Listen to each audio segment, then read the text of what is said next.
Hello friends, welcome to my channel. මම ඔයාලගේ shanbro. ඔයාලා අලුතින් ගම්කුකුළු හදන්න ඉන්න කෙනෙක්ද?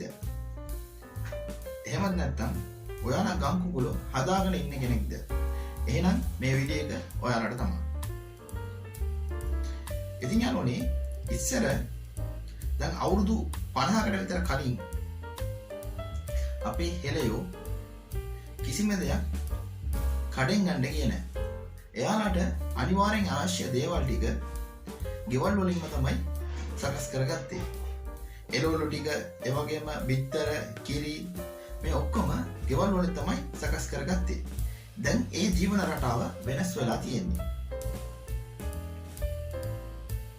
අපි බිත්තර ගන්නවා නම් කඩෙන් ගන්න ඕනේ. දැන් ගම් බිත්තරයක් සාමාන්‍යයෙන් රුපියල් 75යි 100යි 120 ඔය වගේ ගණන් වලට යනවා. ඒත් අපිට හොඳ ගම් බිත්තර හොයා ගන්නත් අමාරුයි. ඉතින් යාළුවනේ අපි ගම් කුකුල් ෆාම් එකක් කොහොමද පටන් ගන්නෙ?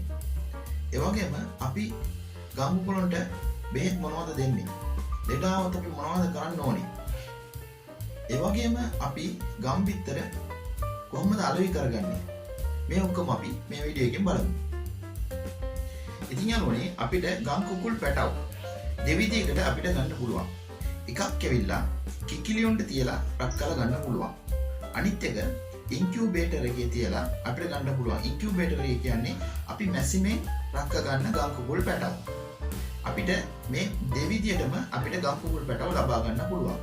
කොහොම ලබා ගත්තත් සමහර කට්ටිය හිතනවා අපි මැසිමෙන් රක් කරන ගම් කුකුල් පැටව ගම් කුකුලොන්ගේ ඒ ස්වභාවය නැති වෙලා යයි කියලා. ඒ කියන්නේ ලොකු වුණාම බිත්තර රක් ගන්න බැරි වෙයි ඒ කිකිලියුන්ට තියලා.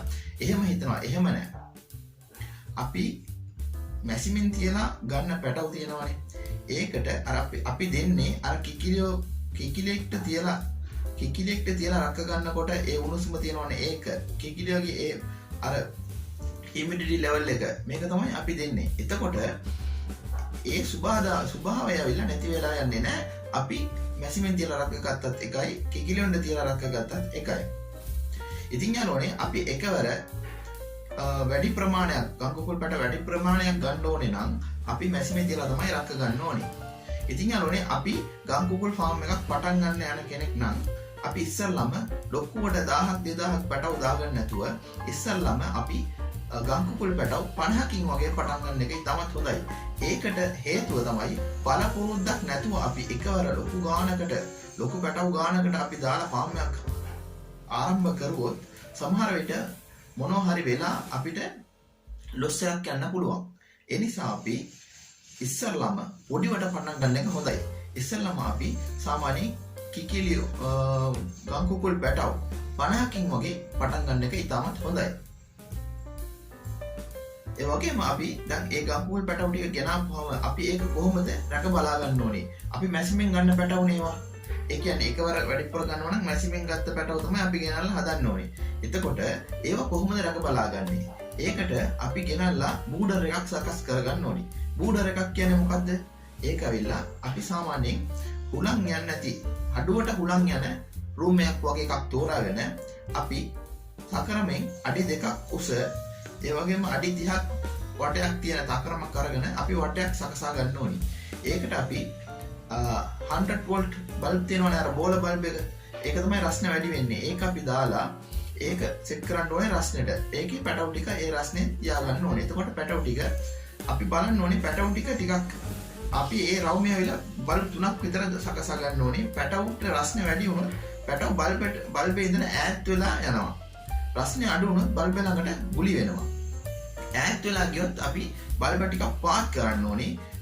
බල්බ ළඟට එක්රොක් වුණොත් පොඩ්ඩක් බල්බ අපි උස්සන්න ඕනේ. එතකොට පැටවුන්ට ඉතාමත් තනිපදව ඉන්න පුළුවන්.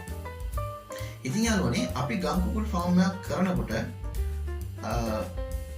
මාස 2ක් යනකම් පැටව හොඳට බලා ගන්න ඕනේ. මාස 2ක ඇතුලේ ලෙඩ රෝග එනවා වැඩි. සාමාන්‍යයෙන් කුකුලන්ට මාස 2ක ඇතුලේ එන ලෙඩ රෝග තමයි රෙනිකට්, ගම්බෝර මේ වගේ ලෙඩ රෝග එනවා. ඒකට අපි අපේ ගමට ආශ්‍රිතව තියෙන පශු වෛද්‍ය කෙනෙක් හම්බෙලා මොන බෙහෙත්ද අපි දෙන්න ඕනේ කියලා අහගන්න ඕනේ. අහගෙන ඒ ක්‍රමයට අපි ඒවා දුන්නා නම් සතුන්ට මොකුත්ම වෙන්නේ නැහැ. ඒ කියන්නේ ගම්බෝර, රෙනිකන් මේ වගේ ලෙඩ රෝග එනවා වැඩි. ඉතින් යාළුවනේ මාස 2කට පස්සේ සාමාන්‍යයෙන් සතුන්ට ලෙඩ රෝග එනවා අඩුයි. ඉතින් අපි ගම් කුකුල හදනකොට අපිට ක්‍රම 3ක් තියෙනවා ගම් කුකුල හදන්න. එකක් තමයි අපි සියුම් ක්‍රමයට හදන එක. සියුම් ක්‍රමයට හදනවා කියන්නේ අපි ගම් කුකුල එළියට අරින්නේ නැහැ. අපි කූඩුවෙම තියලා තමයි හදන්නේ. එතකොට අපි සම්පූර්ණ කෑම අපි අරන් ගිහලා දාන්න ඕනේ. මම කලින් වීඩියෝ වලත් කියලා තියෙනවා කෑම කොහොමද අඩු වීදමට සකස් කරගන්නේ, ඒ වගේම කොහොමද කෑම 150කින් අපි වේදම අඩු කරගන්නේ කියන ඔය ඔක්කොම කියලා තියෙනවා. මම ඉදිරියට ඒවා කියලා දෙන්නම්. ඉතින් යාළුවනේ අපි සම්පූර්ණ කෑම උන්ට දාලා තමයි අපි හදන්න ඕනේ. සාමාන්‍යයෙන් චික් ස්ටාර්ටර් කියලා තියෙනවා පොඩි සත්තුන්ට දෙන එක. ඒ කියන්නේ මාසයක් යනකම් අර පොඩි පැටවුන දෙන්න ඕනේ. ඒ කුඩු වගේ ඒවා දෙන්න ඕනේ. ඒ කඩෙන් ගේන කෑම. අනිත් එක ඇවිල්ලා ග්‍රෝවර් තියෙනවා වැඩන සත්තුන්ට දෙන එක. ලේයර් කියලා තියෙනවා බිත්තර දාන සත්තුන්ට දෙන එක. මේක අපි ක්‍රමානුකූලව දීගෙන යන්න ඕනේ. සත්තු ලොකු වෙන්න අපි දීගෙන යන්න ඕනේ. මාසයක් යනකම් චික් ස්ටාර්ටර්, ඒ වගේම මාස 4මාරක් විතර යනකම් අපි දාන්න ඕනේ ග්‍රෝවර්. ඒකට පස්සේ ලේයර් වගේ දාන්න ඕනේ. අපිට මේ ගම් කුකුලෝ හදනකොට අපිට ලොකු ආශයක් තියෙන්නේ අඩු කාලෙකින් අපිට අස්වැන්න ගන්න පුළුවන්. ඒ කියන්නේ මාස 6ක් විතර යනකොට බිත්තර දාන්න පටන් ගන්නවා. මාස 5කින් සමහර සත්තු දානවා. මාස 6ක් 7ක් සම්පූර්ණ වුණාම ඔක්කොම සත්තු බිත්තර දාන්න පටන් ගන්නවා. මාස 7ක ඇතුලේ ඔක්කොම සත්තු බිත්තර දාන්න පටන් ගන්න හින්දා අපිට අඩු කාලෙකින් අස්වැන්න ලබා ගන්න පුළුවන්. ඒ වගේම අපි දැන් ගම් කුකුල හදන්නේ සියුම් ක්‍රමෙන් නම් සම්පූර්ණ කෑම උන්ට දෙන්න ඕනේ. ඒ වගේම බෙහෙත් ඔක්කොම අපි සපයන්න ඕනේ. මේ ඔක්කොම අපි රැක බලා ගන්න ඕනේ. ඒ වගේම කූඩුව සුද්ධ කරන්න ඕනේ. කොහොමද අපි කූඩුව සති 6න් වගේ මාස 1මාරෙන් වගේ කූඩුව සුද්ධ කරන්න ඕනේ. ඒ කියන්නේ අපි යටට 10 දානවා. ඒ 10 ටික අපි මාස 1මාරෙන් වගේ සුද්ධ කරන්න ඕනේ. ඒ වගේම මේ ඒ 10 දවස් 3න් 3ට අපි රැක්ක ගහන්න ඕනේ. ඒ රැක්ක ගහනවා කියන්නේ අපි ඒ 10 පෙරලන්න ඕනේ. එතකොට තමයි අර යට තියෙන 10 උඩට තියෙන ඒවා යටට ඒ වගේ පෙරලන්න ඕනේ. එතකොට ඒකේ තියෙන උණුසුම පිටත් වෙනවා. මේ වගේ දේවල් අපි කරන්න ඕනේ. අනිත් එක තමයි අඩසියුම් ක්‍රමයට කරන එක. අඩසියුම් ක්‍රමය කියන්නේ අපි වැටක් වගේ ගහලා අපේ ඉඩමේ අපි වැටක් වගේ ඇතුලේ වැටක් වගේ ගහලා ඒක ඇතුලේ කූඩුවක් හදනවා. ඒ කියන්නේ රෑ කාලේට ඉන්න කූඩුවක් හදනවා. දවල් කාලේට එළියේ ඇවිදලා යන්න වගේ පුංචි ඉඩ ප්‍රමාණයක් සකසාගෙන ඒකේ අරලා හදනවා. ඒකේ අපි කෑම ඒ අර ඉඩ ප්‍රමාණය හොයාගෙන කෑවත් අපි කෑම දාන්න ඕනේ. උන්ට ඒකේ තියෙන කෑම මදි. එහෙම හදන එකත් ඉතාමත් හොඳයි. එතකොට උන් ඇවිදලා කනවා. එතකොට බෙත්තරේ අර ගුණාත්මක භාවය වැඩි වෙනවා. ඒ වගේම අනිත් ක්‍රමය තමයි නිදලි ක්‍රමයට හදන එක. නිදලි ක්‍රමයට හදනකොට අපිට වැඩි අවධානයක් සතුන්ට දක්වන්න ඕනේ නැහැ. ඒකට හේතුව තමයි උන් ඇවිදලා හොයාගෙන කනවා. ඒ වගේම නිදලි ක්‍රමයට හදනකොට අපිට කිකිලියොන්ට බිත්තර රක්කලා කිකිලියෝ එහෙම අරලා හදන්න පුළුවන්. එතකොට පැටවුන්ට ඇවිදලා කනවා. එතකොට අපි එහෙම හදනකොට අපිට එන හානි තමයි ස්වභාවික සතුරන් ඉන්නවනේ කුකුලොන්ට කියන්නේ ඒ ස්වභාවික සතුරන්ගෙන් එන හානි වැඩි. ඒ කියන්නේ මුගටියෝ, ඒ වගේම උකුස්සෝ, උන් වගේ සතුන්ගෙන් හානි එන වැඩි. ඒ වගේම අපි රට බලා ගන්න ඕනේ. ඒ වගේම අපි නිදලි ක්‍රමයට හදන බිත්තර උගක් මිනිස්සු හොයාගෙන ඇවිල්ලා ගන්නවා. ඒකේ ගුණාත්මක භාවය වැඩි නිසා ඒ ගම් බිත්තර හොයාගෙන ඇවිල්ලා ගන්නවා. අපිට විකුණන්නත් ලේසි. ඉතින් යාළුවනේ අපිට මේ ක්‍රම තුනටම ගම් කුකුල් පාලනය කරගෙන යන්න පුළුවන්. ඒ වගේම අපි වේදම් කරන මුදල තියෙනවනේ. අන්තිමට ඒ අපි හදපු සත්තු බිත්තර වරවුවට පස්සේ ඒ සත්තු දීලා අපිට අපි වේදම් කරපු මුදල අපිට නැවත ලබා ගන්න පුළුවන්. ඒ කියන්නේ බිත්තර වරවුවට පස්සේ බිත්තර නැති වුණාට පස්සේ අපිට ඒ සත්තු තියාගෙන ඉඳලා වැඩක් වෙන්නේ නැහැ. එතකොට අපිට ඒ දවස්වල අපිට මේ සත්තු දීලා අපි අර ඉස්සර වේදම් කරපු මුදල නැවත අපිට ලබා ගන්න පුළුවන්.